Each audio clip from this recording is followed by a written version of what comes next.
இலங்கையிலே தனிப்பட்ட ஒரு கட்சி இதுவரைக்கும் தனிப்பட்ட ஒரு கட்சி யாரும் கூட்டு சேராமல் தனிப்பட்ட ஒரு கட்சி இலங்கையினுடைய வரலாற்றிலே விகிதாசார முறைப்படி அதிக இடங்களை பிடித்த ஒரே ஒரு ஸ்தாபனமாக இன்று இந்த புதிய என்பிபி கட்சி இருக்கின்றது. ஆகவே மக்களுடைய மனங்களிலே மாற்றம் ஏற்பட்டிருக்கின்றது. மாற்றம் ஏற்படுவதற்கு காரணம் கடந்த அரசாங்கம் செய்த ஊழல், அவர்கள் செய்த நாஸ்தி விரயம், இதுதான் அவங்களுக்கு காரணமாக இருக்கின்றது. இந்த இலங்கையினுடைய வரலாற்றில் ஒரு இடம் இருக்குங்கிறத பார்லிமெண்ட்டில் காட்டுறதுக்கான ஒரு சந்தர்ப்பம் நமக்கு கிடைத்திருக்கின்றது. ஆகவே அந்த மக்களுக்கு நம்ம நன்றி செலுத்தணும். இந்த நேரம் அவர்களுக்கு நாங்கள் கௌரவப்படுத்தணும். அதான் நான் சொன்னேன், இது 42,000 இல்லை, அது 4,20,000 வாக்குக்கு சமனான ஒரு வாக்காக நாங்கள் கருத வேண்டும். அப்படி அந்த மக்கள் போட்டதுனால தான் நம்முடைய மலைய மக்கள் முன்னணி கௌரவம் காப்பாற்றப்பட்டது. ராதாகிருஷ்ணனுங்கிற 2வது மலையக மக்கள் முன்னணிங்கிற கௌரவம் காப்பாற்றப்பட்டது. இன்றைக்கி அந்த நாங்கள் எங்கே போனாலும் சொல்லலாம், மலையக மக்கள் முன்னணிக்கு ஒரு இடம் இருக்குது. இன்றைக்கி பெரும் கட்சியெல்லாம் எடுத்து பாருங்கள், ஸ்ரீலங்கா சுதந்திர கட்சிக்கு எங்கே இருக்குது இடம்? ஐக்கிய தேசிய கட்சிக்கு இன்றைக்கி ஒரே ஒரு ஆனால் அவங்க ஆள் இல்லாமல் வேற ஒரு ஆளை போட்டு அதை எடுக்க வேண்டிய சூழ்நிலை இன்றைக்கி இருக்கின்றது.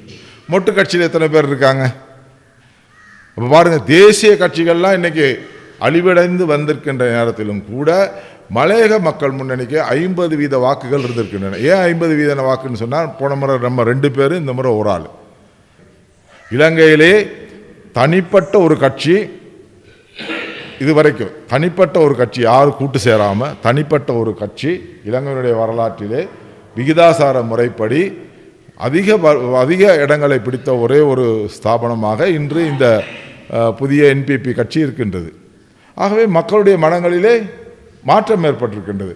மாற்றம் ஏற்படுவதற்கு காரணம் கடந்த அரசாங்கம் செய்த ஊழல், அவர்கள் செய்த நாஸ்தி விரயம், இதுதான் அவங்களுக்கு காரணமாக இருக்கின்றாங்க.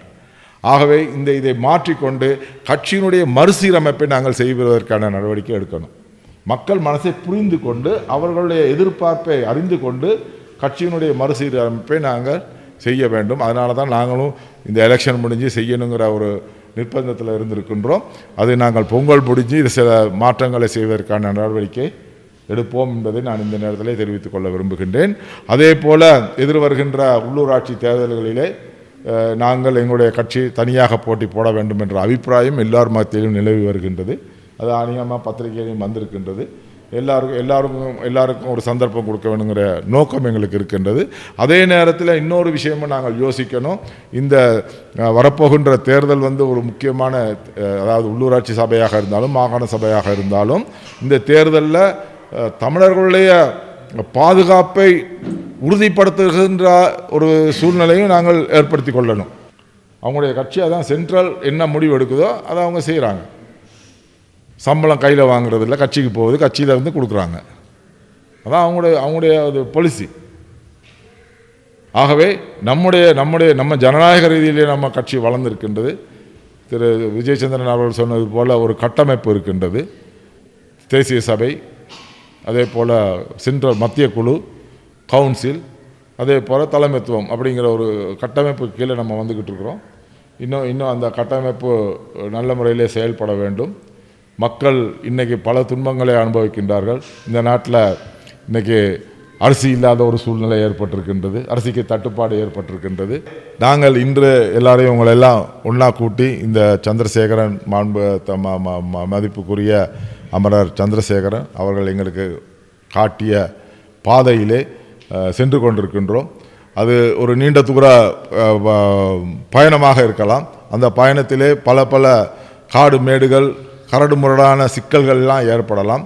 ஆனால் கொள்கை ரீதியிலே நாங்கள் எல்லோரும் ஒன்றாக இணைந்து செயல்பட்டோம்னால் எதையும் நாங்கள் கடந்து செல்லலாம் என்பதை ஞாபகப்படுத்துவதற்காக இந்த 1ஆம் தேதி செய்திகளை உடனுக்குடன் தெரிந்து கொள்ள உடனே சப்ஸ்கிரைப் பண்ணுங்க.